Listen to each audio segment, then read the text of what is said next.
Maybe. I don't know. Fuck it. Hey guys, welcome back to We Watch a Movie. I'm Mike. He's Jay. American Horror Story continues in the midst of goddamn Halloween Horror Month. I said goddamn! We are in the middle of this fucking butt cheek and we're having a good time. You guys are having a good time with us and we are glad that we're not alone inside this fucking mountain. I feel like a little warm on a big fucking hook. It's all coming at once. Halloween ain't till midnight. I've not slept in 3 days. So, American Horror Story Cult kicks off with some more Evan Peters badass. Again, I mentioned the Jim Jones Kool-Aid, and I am still sucking that fucking Kool-Aid down, sir, because he is still phenomenally good. Oh yeah! Oh yeah! And I noticed I didn't mention in the last episode, they're really focusing on the fact that he's popping these Adderall pills like there's no tomorrow. And his facade's actually cracking a little bit, like if you notice that, because at first he seemed really powerful, like when he's talking to the gym dude or whatever, like he seems like he's in control. He's on top of it, he knows exactly what's going on. But I feel like they're slowly leaking like the cracks in his persona, and we'll get to the big one, of course. But like when he's talking to people, like he's starting to seem a little bit too paranoid and stuff like that. He's starting to have some cracks. Mike, he has a dream, and like a dream, you can't let that fucker shatter. But at the same time, if you're a weak-minded motherfucker, you get a DeWalt pin. You get a fucking DeWalt goddamn nail gun through your face. But at the same time, dude, you are starting to see, like, when someone says, you're doing all this for Cedar the Community Council? You only went out with it for 2 weeks. We'll be in the van picking each other's butt. I used to, and what's funny, because they show the Adderall, I used to actually be on Adderall. We both have extreme ADD, if you can't fucking tell already. I know, it's weird. What that shit does is it makes you extremely fucking, like, hyper-focused on one thing. You can become obsessed with something, obsessed with power, whatever it is that you're obsessed with at that time. It'd be like if Mike was like trying to look at the skull, he'd be like, the skull. Like, dude, don't bother me right now. There's a crack in the skull. No, but you know Do you see it represents Grand Canyon? I want to paint skulls. I want to paint all skulls. I want to make t-shirts with smiley faces on. It's like, have a nice day. Fucking. Yeah, you'd be like Jack Black from Orange County. I got fucking ideas. I got fucking ideas. That's exactly what I was talking about. Yeah, but it also makes you extremely fucking paranoid, and I think that's coming through in the show. But Evan Peters, again, definitely, I mentioned how great he was in the last episode. Again, it carries over in this episode, and what we see in this particular show tonight was that he definitely united the seven. I felt like we were watching Justice League meetings. Like they all were meeting, in his basement, in his mom's basement. But they were all meeting there, and they were coming up with ideas. They had to continue this reign of terror so that he can get elected, which therefore is going to set the world on fire. And everybody's on board with this things. But there's some dissension in the ranks, which we'll get into a little later.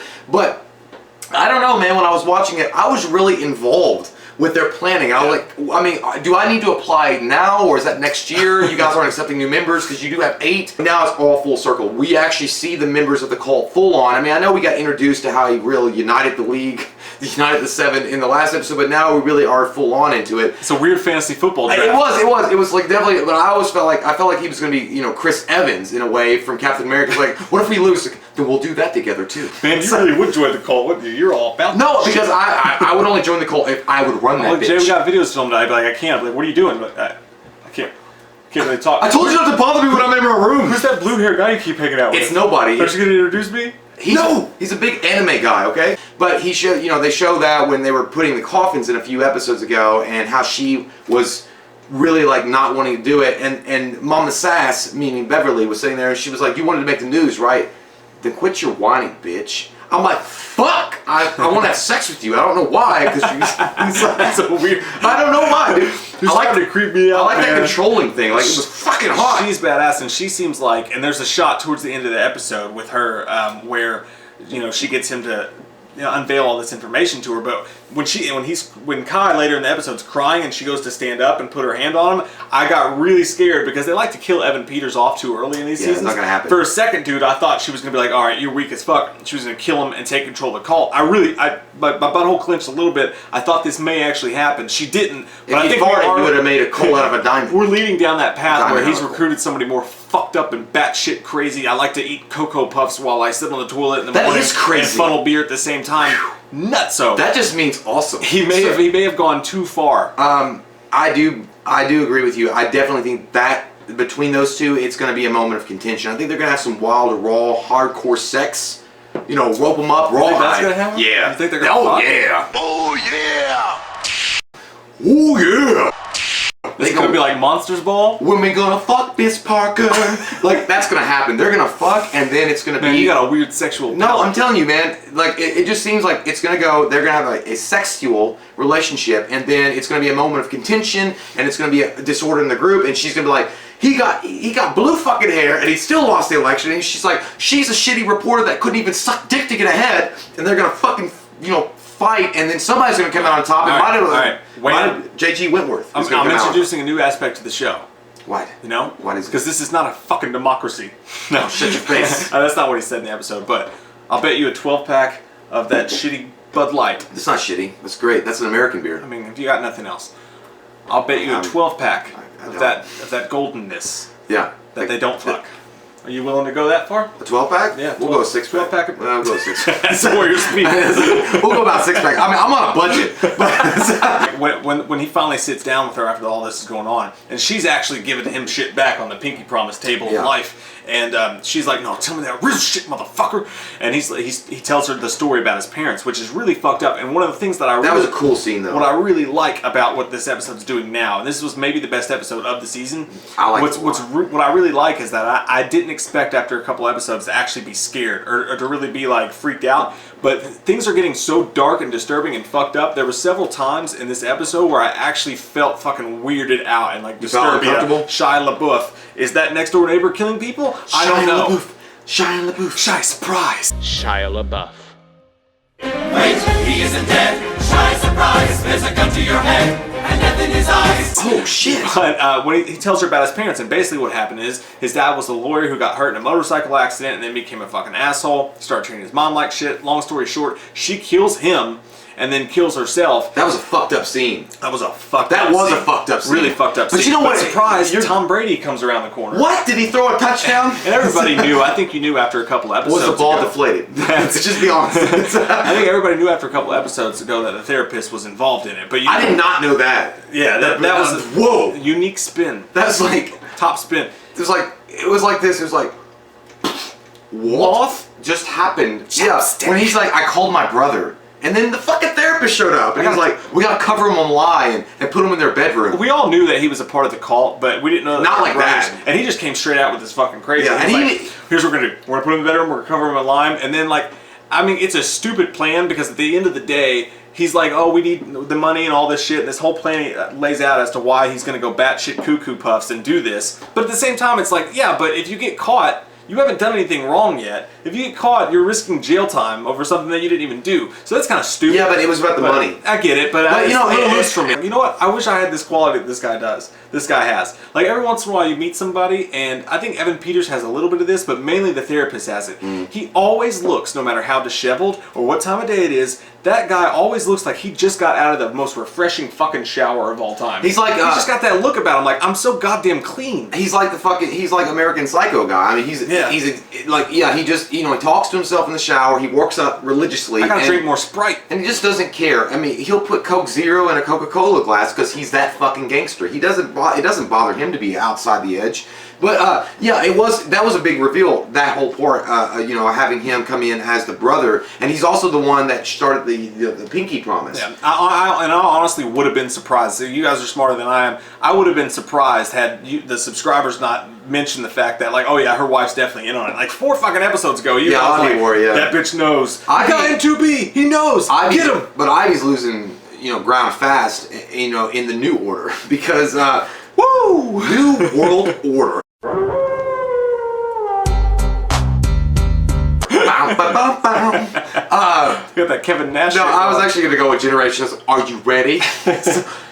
We haven't got to Bob yet. Fucking Bob. Bob, basically what he did was he fired Beverly and said, "Get your fucking ass out of here, I'm done." She's like, "Oh, are you sure you want to do this, Bob? Because I'll expose the fact that you were sexually harassing and doinking the fucking victim the entire time." He's like, but he did this cool, like, only bosses can do this. He was like, "Get the fuck out of my office." Like, he did this like fucking cool thing. He's underrated as an actor as a whole. So, I was sad to see and then that. she goes, during their Justice League meeting, like, let's fucking kill Bob. Yeah. We're gonna kill goddamn Bob in an atrocious, great way. We're gonna film it too, and we're gonna put that shit on the news, and it's gonna be wonderful, and it's gonna be great. We're gonna scare people, and you're gonna go up in the points. I do think that was funny that when Bob was in the office talking to Beverly, when he says, He's like, how are you always on the scene early?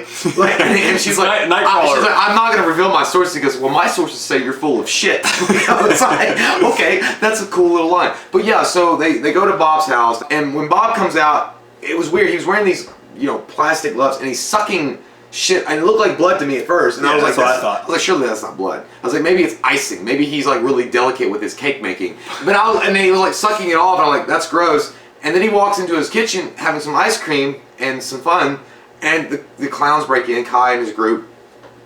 I just want to say, Bob looked like the quintessential, for a 60-year-old man or 50 to 60-year-old man, the Hanes commercial. Yeah. He was wearing a tight white shirt with tight white briefs as he walked to the to his kitchen. But they break in.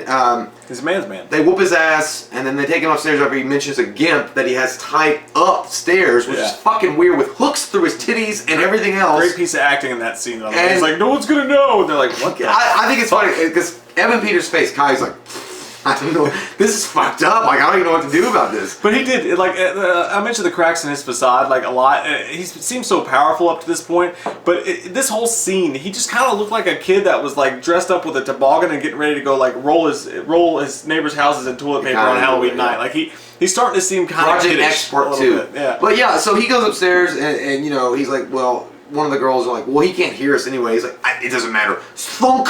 I'm gonna kill his ass. And it was gross. Like when they they stab him in the chest, like he falls down. You see the fucking hooks ripping into his flesh and ripping off flesh while he goes down. That was very nasty. And then they bring up Bob to see what they've done, and then they all take turns stabbing his ass. But Beverly is like, no, I'm hardcore as fuck. First off, fuck you, bitch, and the click is claim. She's like, I've been drinking green tea all day. She's like, take that camera off my face. And then she's like, hey, Bob, you're fucked. Which they got really loose with the whole thing. Like, they had their voices on that thing. They were filming. Well, they were gonna kill him anyway. Like, and not only the fact that she's at every single one of these scenes early, like he was saying earlier. Now her voice is on the camera. She's tied to all these people who have died. They're starting to get really fucking loose with the trigger of the shit they're doing. But even that death scene, I mean, the thing that really stood out, I mean, it wasn't really overly, it wasn't, but it wasn't overly dramatic to me. It was just another death scene in the life of times. What stood out was the fact that Ivy ran to the bathroom to vomit because, and that comes up later on at the end of the episode. More evidence, by the way. Yeah. And, of course, Winter goes to help her out. It's different when you see it in real life. Like, yeah, I know. I mean, it's not like movies. Yeah. But that's not even the most disturbing kill of this of the episode. That one's so disturbing to me just because it's always been disturbing to me having a crowd of people like standing around someone as they're dying. There's something about like the visceralness to that. But not this one. The one when the fucking nail gun was used. That was the main thing. Yeah, the he fact was that aware. people are standing around like not doing anything about it and just watching you die is always just freaked the fuck out of me. So they go over. They take turns going to this poor guy and like nailing his fucking head. That was one of the cooler scenes because you could see the guy going spit's coming out. There's 3 disturbing scenes. So we saw Pinhead's origins. There's the death of Bob, which that whole scene was pretty fucked up and disturbing, right? And then you've got the Kai talking about his parents, as we talked about, and then this scene. This scene was probably the most fucked up and disturbing of all because as they each took turns, again, that thing about a crowd watching you die is fucked up. But he starts to lose consciousness and like go senile a little bit as it goes on, and you have to watch it as every nail enters him like change his vision and the way he's doing things. Really, really fucked up and dark. In American Horror Story, we were worried about them bringing the horror and the darkness with all this political stuff. The darkness, Mike's got it! Yeah, depending on how they wrap this up, this could actually turn out to be a really good season. This might be one of the best American Horror Stories out there because they're not relying on supernatural to scare you. It's the fact that people are brutal. Yeah. Like human beings, regular people, get it in their mind just be nasty, despicable people, and they do the most atrocious things that even a booger monster man be like, I gotta take a second here. But I am guarded though because, like you said, even though this seems like it's going this way, it could be a great American Horror Story season by its end. We do have to learn from last year. There was points where that seemed like it was going to be great too, and it just went off the fucking rails. But this is 2 episodes in a row that are really They have to wrap it up in the right way, but so far we're midway through, and it seems fucking awesome. I'll say what's different about Roanoke though in this. Roanoke did not showcase Evan Peters enough. Right. Like Evan Peters was barely in that. He was only in his flashbacks. It was terrible. Yeah. This has really got Evan Peters as the forefront, the main guy that's really controlling all of this. He's the Charles Manson of the cult. Make sure that you come next Tuesdays because we're going to have Cupcake Days. Our cult is great. I give this episode a 9 out of 10. I liked it a lot. I'm going with a 9 I think too. we're going to a good place here. Comment down below with your thoughts on this week's episode. Till next week, we got shit going on here horror-wise all fucking week. At least 2 videos a day. Non-goddamn stop, Michael. It's going to go. We love your It's gonna fucking go faces. and If you're go. new to the channel, click that subscribe button and get some goddamn wham. You think I'm afraid of you? I spit on you. Running for your life from Shia LaBeouf. He's brandishing a knife. It's Shia LaBeouf. We watched a movie. Yeah. We watched a movie. We watched it. We watched a movie.